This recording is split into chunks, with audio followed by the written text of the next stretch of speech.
New ఇయర్‌కి resolution పెట్టుకున్నారా? పెట్టుకోవద్దండి. దయచేసి పెట్టుకోవద్దు. ఎలాగూ పెట్టుకున్నాం గతంలో ఫెయిల్ అయిపోయాం. ఏవి సక్సెస్ అయినయి చాలా తక్కువ. ఎందుకు పెట్టుకోవడం? లేదండి నేను పెట్టుకుంటాను. ఏదో ఒకటి సాధిస్తాను. ఖచ్చితంగా సాధిస్తాను అనేవాళ్ళు చూడండి. మిగిలిన వాళ్ళు చూడక్కర్లేదు. అసలు న్యూ ఇయర్ రిజల్యూషన్ ఎందుకు పెట్టుకుంటున్నాం? ఎక్కడెక్కడ ఫెయిల్ అవుతున్నాము? మనం చేస్తున్న పొరపాట్లేంటి? ఇవి కదా తెలుసుకోవాలి. ఇవి తెలుసుకున్న తర్వాత ఓకే. మీ ఇష్టం. ఇంకా పెట్టేసుకోండి. సాధించేయండి. సాధించేయండి అంతే. సో, మరి జనరల్‌గా పెట్టుకునే రిజల్యూషన్స్ ఏముంటాయి? వెయిట్ లాస్ అవ్వాలి, ఫిట్‌నెస్ లెవెల్స్ పెంచుకోవాలి, కొత్తగా ఉద్యోగం సంపాదించాలి, ఉన్న ఉద్యోగంలోంచి పైకెళ్ళాలి, జిమ్‌కెళ్ళాలి, మంచి హెల్త్ పెట్టుకోవాలి. ఇలాగే కదా జంక్ ఫుడ్ మానేయాలి, లేకపోతే మందు కొట్టడం మానేయాలి, సిగరెట్ మానేయాలి, పోర్న్ చూడడం మానేయాలి, మరీ విచ్చలవిడిగా సినిమాలు చూడడం మానేయాలి, సోషల్ మీడియాకి దూరంగా ఉండాలి, ఫోన్ మొత్తం ఇబ్బంది పెట్టేస్తోంది, ఫోన్ వాడకం తగ్గించాలి. ఈ రిజల్యూషన్స్లో మీరు ఏం పెట్టుకున్నారో కూడా చెప్పండి. నేను ఈ సిరీస్ కంటిన్యూ చేద్దాం అనుకుంటున్నాను. ఎందుకు రిజల్యూషన్ ఫెయిల్ అవుతున్నాము, సక్సెస్ అయిన వాళ్ళు ఎక్కడ సక్సెస్ అవుతున్నారు, ఎక్కడెక్కడ వాళ్ళు ఆ పట్టనేది సంపాదించారు, ఇవన్నీ కూడా చూద్దామండి. మనం జనరల్గా స్టార్ట్ చేస్తాం, ఒకరోజు 2 రోజులు మొదలెడతాం, గట్టిగా ట్రై చేస్తాం, మూడో రోజుకి, నాలుగో రోజుకి, ఐదో రోజుకి అయిపోతుంది. ఇక మొదటి వారానికి వదిలేసేవాళ్ళు కొంతమంది అయితే 15 రోజులకు కొంతమంది, మొదటి నెలలో కొంతమంది వదిలేస్తారు కదా. ఇది గుర్తుంచుకోండి. ముందు ఏం చేయాలి అనేది చూద్దామండి. అసలు మీరు ఏం పెట్టుకున్నారు టార్గెట్, అంటే లక్ష్యం ఏంటి, ఏ రిజల్యూషన్ పెట్టుకున్నారు, ఇది గుర్తుంచుకోండి. అంటే వాస్తవమైనవేనా, అంటే ఐఏఎస్ అవ్వాలి ఈ సంవత్సరం అని అప్పుడే డిగ్రీ అయిన కుర్రాడు పెట్టుకుంటే ఆ సంవత్సరం అవుతాడా? పెట్టుకోవచ్చు, కానీ చాలా దూరం అండి. అదే డిగ్రీలో జాయిన్ అయినప్పుడే నేను ఐఏఎస్ అవ్వాలని పెట్టుకుంటే ఆ 3 ఏళ్ళు 4 ఏళ్ళు దానికి తగ్గ ప్రయత్నం చేస్తూ ఆ తర్వాత 1-2 ఏళ్ళలో అయిపోతారు కదండి. అది నా ఉద్దేశం. అలాగే వెయిట్ లాస్ అవ్వాలి, ఈ నెలలోనే 15 కిలోలు 20 కిలోలు తగ్గాలి అని పెట్టుకుంటాం కదా. అది ఎంత ప్రమాదమో తెలుసు కదా. హెల్త్ పోతుంది, అసాధ్యం కూడా, సాధ్యమైనా కానీ చాలా ప్రమాదం కూడా. సో మరి ఇట్లా ఉంటాయి. అంటే ఈ నెలలో 10 లక్షలు సంపాదించాలని, లేకపోతే ఒక రోజులో ఏదో చేసేయాలని, ఇలాంటివి అతిగా పెట్టుకుంటున్నామండి. అతిగా పెట్టుకోవద్దు నా సలహా.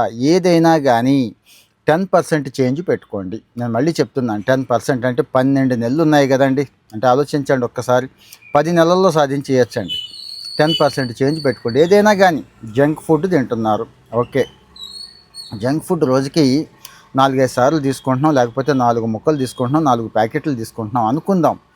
ఒకదానికి పరిమితం చేసుకోవడానికి ట్రై చేయండి. అంటే ఒకటి తగ్గించుకోండి అని చెప్పడం నా ఉద్దేశం. లేదు మొబైల్ చూస్తున్నారు, ఇదిగో కనీసం 1 గంట 2 గంటలు ఈ టైంలో మొబైల్ చూడొద్దు, లేకపోతే ఈ టైప్ ఆఫ్ కంటెంట్ చూడకూడదు, లేకపోతే ఇదిగో ఈ ఛానల్స్, లేకపోతే 10% ఛానల్స్ని డిలీట్ చేసి పడేయండి, చూడకూడదు. ఇట్లా ఉండాలి కదా.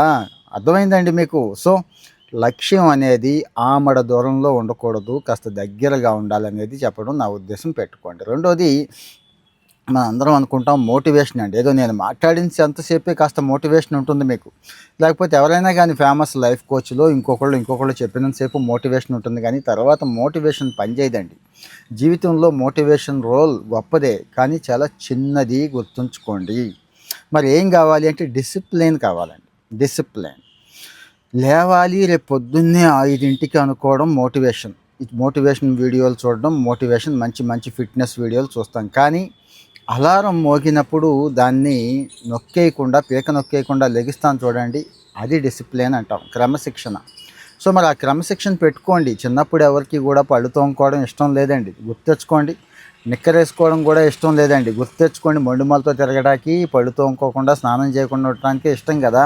కానీ అమ్మ నాన్న అలవాటు చేసేశారు. ఇప్పుడు పొద్దున్న లేస్తే పళ్ళు తోముకోకుండా ఉండలేం, బట్టలు వేసుకోకుండా ఉండలేం కదా. అలాగే ఇది కూడా డిసిప్లిన్ వచ్చేస్తుందండి, మరేం లేదు. సపోజ్ నాకు ఉప్పు నీళ్ళు పుక్కిలించే అలవాటు లేదండి, కోవిడ్ దగ్గర నుంచి వచ్చింది. ఇప్పుడు 3 పూట్ల పుక్కిలిస్తున్నాను. నోరు ఒకటే కాదు, బాడీ కూడా ఎంత అంటే ఎంత ఇమ్యూనిటీ పెరిగింది, హాయిగా ఉంటుంది. చాలా చిన్న విషయం చెప్తున్నాను, చిన్న విషయం. అలాగే నైట్ బ్రషింగ్ అలవాటు లేదు, ఇంతకుముందు నైట్ కూడా ఉప్పు నీళ్ళతో చేస్తున్నాను. అంటే ఇలాంటివి చాలా చిన్న చిన్న అలవాట్లలాగా ఉంటాయి, కానీ తెచ్చేసుకొని చేసేసుకుంటే భలే ఉంటుంది. అలాగే డైలీ ఖచ్చితంగా 200 పుషప్స్ చేయాలని పెట్టుకుంటాను. చూశారు కదా, కాస్త కోస్తో ఏదో కొద్దిగా బాగుంది కదా. అలాగే సిటప్స్ కూడా డైలీ 100-200 చేయాలని పెట్టుకుంటాను. అది అయితేనే పడుకుంటానండి, లేకపోతే పడుకునే ముందైనా ఒక అరగంట లేట్ అయినా కానీ అవి చేసే పడుకోవటం నాకు అలవాటు అయిపోయింది. అంటే విషయం చెప్తున్నాను. ఆ డిసిప్లిన్ అనేది పెట్టుకోగలిగితేనే చిన్న చిన్నవే, చాలా చిన్నవే చెప్పాను కదా! ఇక అన్నిటికి ఇదే అప్లై అవుతుంది. ఆ రోజుకి అది చదవాలి, ఆ రోజుకి అది పని చేయాలి, ఆ రోజుకి అది చూడకూడదు, ఆ రోజుకి ఇది తినకూడదు, ఆ రోజు అక్కడికి వెళ్ళకూడదు, ఆ రోజు ఇగో అక్కడికి వెళ్ళాలి. ఇవన్నీ కూడా గుర్తుంచుకోండి. తర్వాత ప్రమాదం ఏంటంటే ప్లాన్ ఉండట్లేదండి ఎవరికి కూడా. ఒక యాక్షన్ ప్లాన్ అనేది ఉండాలి కదండీ! రెజల్యూషన్ తీసుకున్నాం. ఒక బుక్ చదవాలనుకున్నాం ఫర్ ఎగ్జాంపుల్. లేకపోతే ఈ సంవత్సరం కనీసం నెలకొక పుస్తకం, 12 పుస్తకాలు చదవాలనుకున్నారు. 12 పుస్తకాలు కొని పెట్టుకోవడం ఒకటి. కిండిలో లేకపోతే అమెజాన్‌లో బుక్ చేసుకొని పెట్టేసుకోవాలి కదా ముందు. లేకపోతే కనీసం ఈ నెలకైనా పెట్టుకోవాలి కదా! సో, ఒక బుక్ పెట్టుకున్నప్పుడు డైలీ 300 పేజీలు ఉన్నప్పుడు డైలీ 10 పేజీలని పెట్టేసుకోవాలి కదా! ఒక టైం పెట్టుకోవాలి కదా! చిన్న ఎగ్జాంపుల్ బుక్‌కి అప్లై చేస్తున్నా. అలాగే అది కోర్స్ కావచ్చు, స్కిల్ కావచ్చు, ఫిట్‌నెస్ కావచ్చు, ఫుడ్ కావచ్చు, అన్నిటికీ కూడా ఒక ప్లాన్ అనేది లేకుండా ఇవాళ ఏదో గట్టిగా డిసెంబర్ 31 కాబట్టి ఆహా! ఓహో! నేను అది పెట్టుకుంటున్నాను, ఇది పెట్టుకుంటున్నాను అని సూపర్ అని చెప్పి మనకు మనం జబ్బలు సరిచేసుకుంటాం. తర్వాత ఇదిగో ఈ ప్రమాదం అనేది ఉంటుంది. సో, మరి కట్టాలి, వెళ్ళాలి అంటే ఈరోజు జిమ్ ఫీజు కట్టండి. నా సలహా సంవత్సరానికి కట్టండి. డిస్కౌంట్ కూడా అడగండి. 50% డిస్కౌంట్ ఇస్తారు. కావాలంటే చెక్ చేసుకోండి. ఎవరైనా ఉంటే దయచేసి పెట్టండి. ఇగో నా దగ్గర ఒక సంవత్సరానికి కడితే నేను 50% డిస్కౌంట్ ఇస్తానండి అనేవాళ్ళు ఎవరైనా ఉంటే పెట్టండి. మీ ఊళ్ళల్లో ప్రతి ఏరియాలోనూ మన ఫాలోవర్స్ ఉన్నారు కాబట్టి అక్కడ కనెక్ట్ అవుతారు. మీకు బిజినెస్ ఉంటుంది. మన ఫాలోవర్స్ కూడా హ్యాపీగా ఫీల్ అవుతారు కదండీ! అందుకు ఫర్ ఎగ్జాంపుల్ చెప్తున్నాను. సో, ఇట్లా చేయండి అని చెప్పడం నా ఉద్దేశం అండి. అలాగే ఇక తర్వాత వచ్చి ప్లాన్ అయిపోయింది కదా! సరే మిస్ అవుతాం కదా! అన్నీ మనుషులం కదండీ! అందరం కూడా 100% అనుకున్నట్టు చేసేస్తామా? అన్నీ జరిగిపోతాయా? జరగవు. అవకాశం లేదు. కానీ, కానీ మిస్ అయినా గానీ ఫాలో అవ్వచ్చు. తప్పేమీ లేదు. సో, మరి ఏదో ఒకటి మిస్ అవుద్ది. ఒకరోజు జిమ్‌కెళ్ళలేదు. ఏమైంది? ఆ రోజు ఇంకో రకంగా ఇంకోటి చేయడానికి ట్రై చేద్దాం. ఆ రోజు అది చదవలేదు. ఏమైంది? ఇంకో టైం చూసుకుందాం. లేదు రెండో రోజు కొద్దిగా వేరే విషయాలు త్యాగం చేసి మిస్ అయిన దాన్ని చేద్దాం. అంటే మన వాళ్ళు పాతకాలంలో చెప్తూ ఉంటారు. ద్వితీయ విఘ్నం అని పెట్టింది అంతేనండి. వేరే ఏం కాదు. జనవరి 1 రోజు చేయండి దయచేసి. నా సలహా అయితే ఈ రోజే స్టార్ట్ చేసేయండి. డిసెంబర్ 31 స్టార్ట్ చేయకూడదని ఏమైనా ఉందా? రేపటికి అలవాటు చేయండి. ద్వితీయ విఘ్నం రాకుండా చూసుకోండి. అరే! తర్వాత చూద్దాంలే, రేపు చూద్దాంలే, ఈవేళ ఈ సంవత్సరం బాగా ఎంజాయ్ చేసేద్దాం అనుకుంటారు చూడండి. ఆ మైండ్ సెట్టే ఇబ్బంది. జనవరి 1 కదా అని మళ్ళీ రేపు చూద్దాం అనిపిస్తది. ఎల్లుండు సారీ జనవరి 2 వస్తే ఇంకో పనేదో వచ్చేస్తుంది చూద్దాంలే అనిపిస్తుంది. అలా కాకుండా చూడండి. అంటే ఈరోజు చెయ్యాలి అనుకున్నది ఇప్పుడే చేయండి. రేపు చెయ్యాలి అనుకున్నది ఈరోజే చేయండి అని చెప్పడం నా ఉద్దేశం. గాంధీ గారి ఫేమస్ కోట్ అండి ఇది. మీకు అర్థమై ఉంటుంది. సో, మరి ఇలా చేయండి. పోలిక అన్నిటికంటే ముఖ్యంగా. మనం ఎక్కువ ఎక్కడ ఫెయిల్ అవుతామంటే ఎవడో ఒకడితో పోల్చుకుంటామండి. సపోజు జిమ్‌కెళ్ళాం. అక్కడ మంచి కండలు తిరిగిన వస్తాదు ఉంటాడు. ఆడితో పోల్చుకొని మనకి ఎప్పుడొస్తది? ఆడితో చూసుకుంటే మనమెంత? ఎందుకొచ్చిన గొడవ అనుకుంటాం తప్పించి వాడు 5, 10 సంవత్సరాల కష్టం ఉంది. బాడీని నలగొట్టుకుంటున్నాడు. పాపం రోజు జిమ్‌లో పడి ఏడుస్తున్నాడు అనేది గమనించామా? సో, మన టార్గెట్ ఏంటి? మిస్టర్ ఇండియా అవ్వడం కాదు కదా! హెల్త్ తెచ్చుకోవడం, చక్కటి షేప్ పెట్టుకోవడం, పట్టు రాకుండా చూసుకోవడం ఇది కదండీ!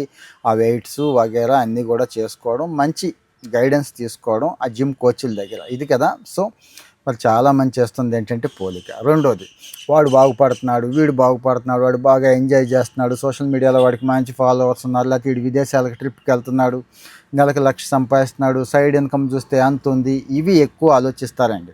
వాటితో పోల్చుకొని ఖర్చులకి రెడీ అయిపోతాం. కారు నెలకొక్కసారి తీస్తారు. 10 లక్షలు పెట్టి కారు కొన్న వాళ్ళని నేను చాలామందిని చూశానండి ఇప్పటికి కూడా. ఇల్లు 2 గదులు ఇల్లు సరిపోతుంది. రతన్ టాటా కూడా ఎగ్జాంపుల్ ఆయన కూడా చిన్న ఇంట్లో ఉన్నాడు. ఆ విషయం వాళ్ళకే తెలుసు. కానీ ₹1,00,00,000 పెట్టి ఇల్లు కొని ఈ కారు లోను, ఇంటి లోను కోసం జీవితకాలం దానికోసం ఊడిగం ఆల్మోస్ట్ ఆల్ పాలేరుతనం చేస్తున్నారు. ఏది?